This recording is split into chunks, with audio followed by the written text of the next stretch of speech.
Good morning to all.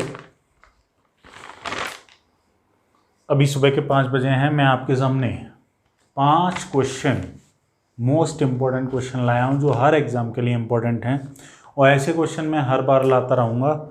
ये एक अलग सीरीज़ चलेगी जिससे आपको एग्ज़ाम में कोई दिक्कत ना हो, कैसे आपको टिक करना है वो आपको पता चलेगा। चलिए पहले क्वेश्चन की तरफ बढ़ते हैं।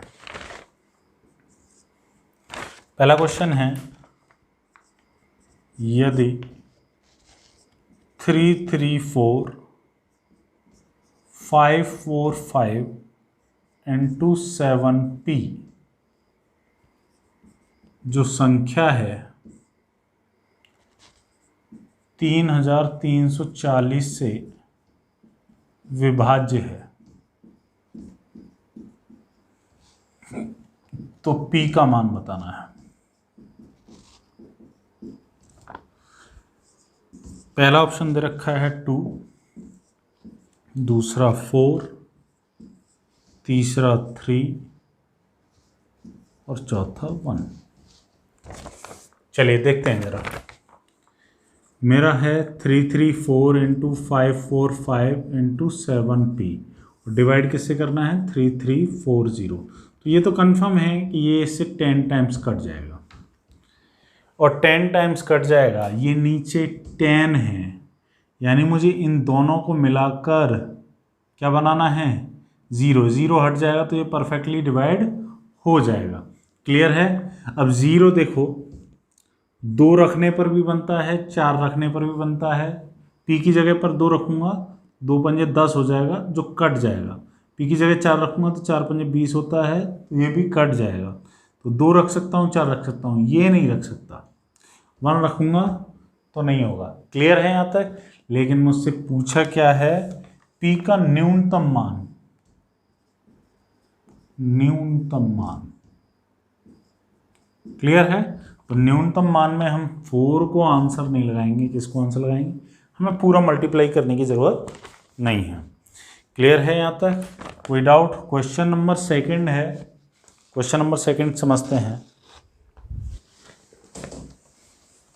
शॉर्ट में लिख देता हूँ।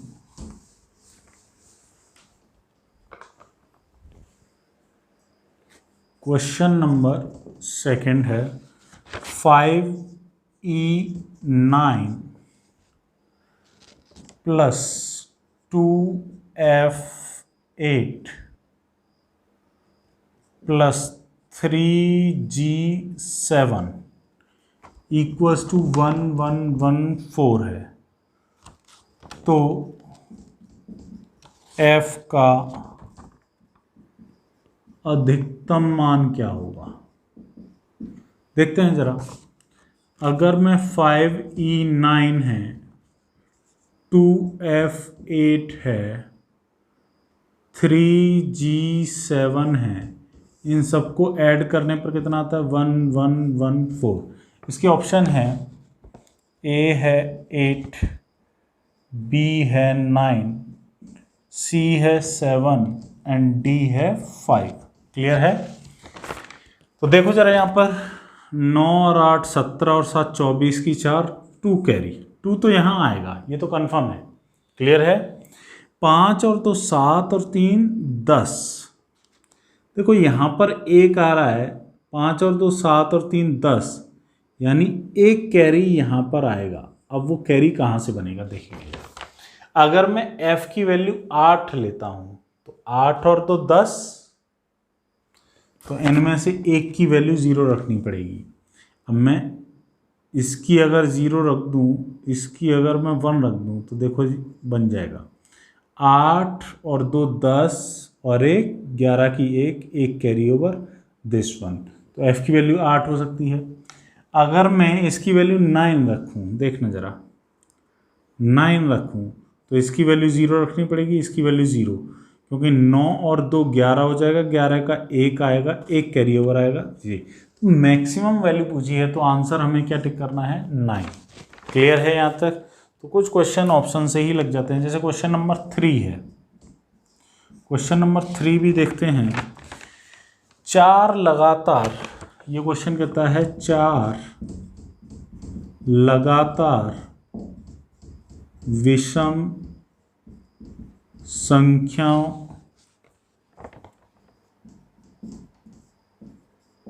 के गुणनफल में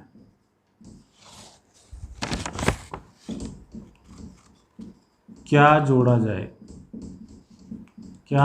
जाए ताकि वह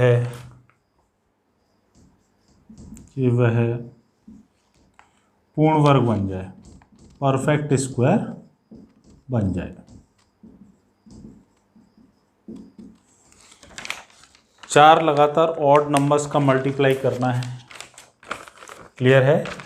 तो देखेंगे ज़रा यहाँ पर पहला ऑप्शन दिया है A 12, दूसरा ऑप्शन दिया हुआ है 14, तीसरा ऑप्शन दिया हुआ है 15 एंड चौथा ऑप्शन दिया हुआ है 16। 4 अगर मुझे नहीं पता है तो अब मुझे संख्या माननी पड़ेंगी x + 2 x + 4 लाइक दैट, है ना। लेकिन उनका मल्टीप्लाई करूँगा तो आप समझ सकते हैं बहुत लेंथी हो जाएगा। तो आप कोई भी सबसे छोटी 4 लगातार विषम संख्या मान लेते हैं। 1 3 5 एंड 7। जब मैं इनका मल्टीप्लाई करूँगा तो देखो 7 × 5 = 35 × 3 105। आप मुझे बताओ 105 में मैं 12 जोड़ूँ तो 117 हो जाएगा। 117 किसी का भी परफेक्ट स्क्वायर नहीं है, मुझे परफेक्ट स्क्वायर बनाना है। 14 ऐड करूं नहीं होगा, 15 ऐड करूं नहीं ऐड होगा, 16 पे आंसर आ जाएगा। 16 ऐड करो तो 121 हो जाएगा जो 11 का स्क्वायर होता है। क्लियर है यहाँ पर? तो आंसर लग जाएगा 16। तो मोस्ट इंपॉर्टेंट क्वेश्चन है ये, जो ऑप्शन से होते हैं, सॉल्यूशन नहीं है। सॉल्यूशन होगा तो लेंदी है काफ़ी।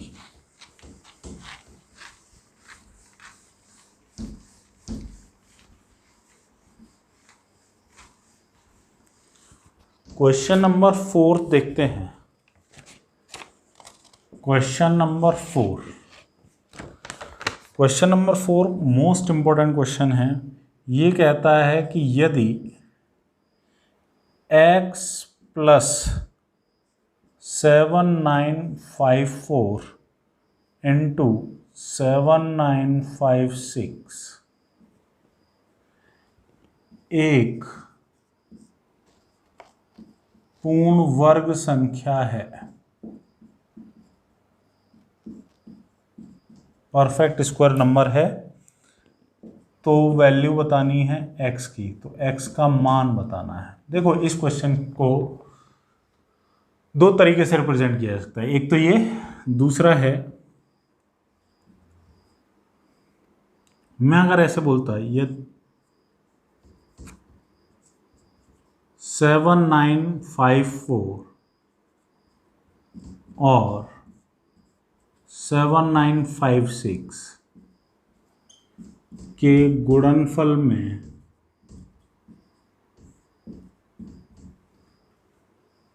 कम से कम क्या जोड़ा जाए ताकि प्राप्त संख्या एक पूर्ण वर्ग हो।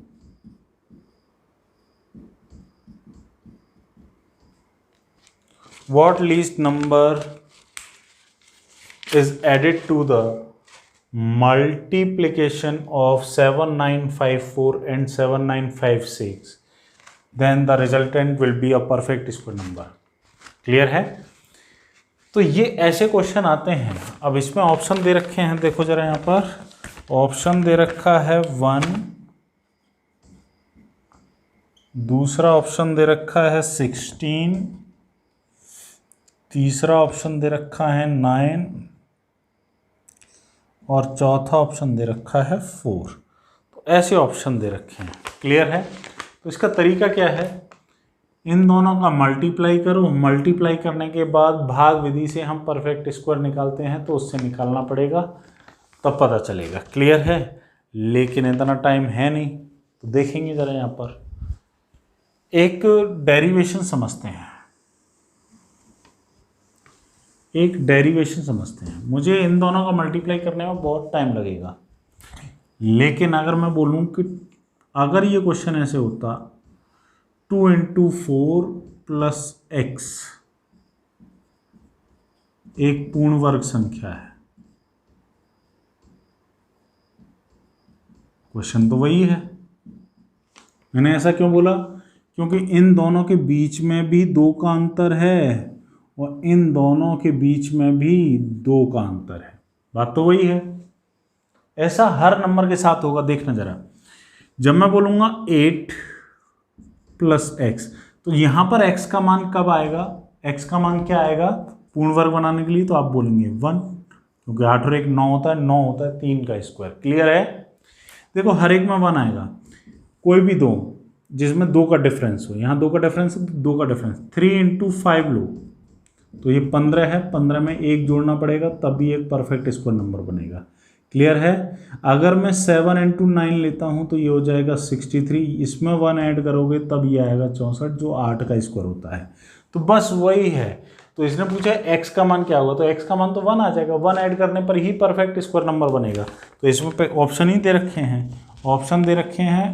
पहला है 1, दूसरा है 16, तीसरा है 9 और चौथा है 4। तो आंसर क्या लगा देंगे? 1।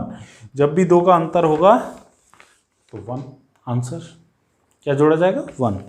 क्लियर है? आई थिंक समझ में आ चुका होगा। और ज़्यादा डिफरेंस होगा तब भी हम निकाल सकते हैं। इसके लिए एक फॉर्मूला बताएंगे जब टॉपिक कराएंगे, है ना, किसी भी नंबर के लिए। अभी बस इतना समझें, इतना समझा दिया है। क्वेश्चन नंबर 5 की तरफ चलते हैं।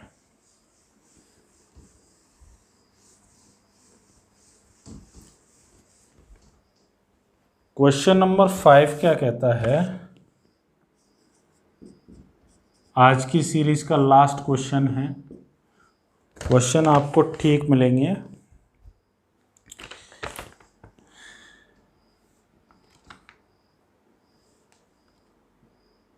Ten to the power 100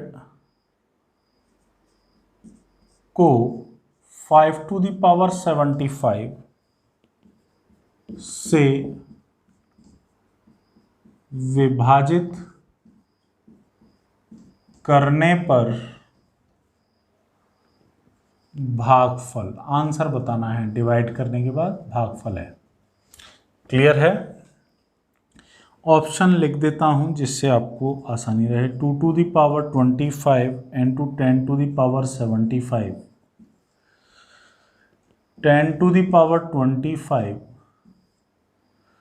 2 to the power 75 and D option है 2 to the power 75 × 10 to the power 25। Clear है? चलिए सॉल्व करने की कोशिश करते हैं। मुझे 10 टू द पावर 100 में डिवाइड देना है 5 टू द पावर 75 का। कोई डाउट है? नहीं। तो आगे बढ़ें। क्या मैं इसको ऐसे लिख सकता हूँ 2 to the power 100 × 5 to the power 100, और ये 5 टू द पावर 75 है। यहाँ तक भी कोई परेशानी नहीं। चलिए आगे बढ़ते हैं। ये बेस सेम है तो पावर लेस होती है, तो 2 टू द पावर 100 तो ऐसे ही रहेगा। क्या मैं इसको ऐसे लिख सकता हूँ 5 टू द पावर 100 - 75। क्लियर है? अब आप बोलेंगे क्या मैं इसको 2 टू द पावर 100 रहने दूं और ये हो जाएगा 5 टू द पावर 25। समझ पाए? अरे क्लियर है? अब क्या करना है? अब देखो यहाँ पर ऑप्शन दे ही नहीं रखा। 2 to the power 25 × 10 to the power 75 ये नहीं है, 10 टू द पावर 25 नहीं है ना? तो अब करेंगे क्या? अब क्या ऑप्शन बन सकता है? तो देखो ये भी ऑप्शन नहीं है। अब आगे बढ़ते हैं। इसने बोला 2 टू द पावर दिस और 10 टू द पावर दिस। तो क्या मैं इसको ऐसे लिख लूं? देखो 2⁻75 इंटू 2⁻25, इसको लिख सकता हूँ ऐसे, इंटू 5⁻25। ये पावर सेम है तो इसको लिख सकता हूँ 2⁻75 इंटू 10, 5 इंटू 2, इन दोनों का डायरेक्ट मल्टीप्लाई कर सकते हैं, तो ये हो जाएगा 2 इंटू 5 इसकी पावर 25। तो 2⁻75 इंटू 10⁻25, यानी ऑप्शन कौन सा हो जाएगा, डी हो जाएगा। क्लियर है।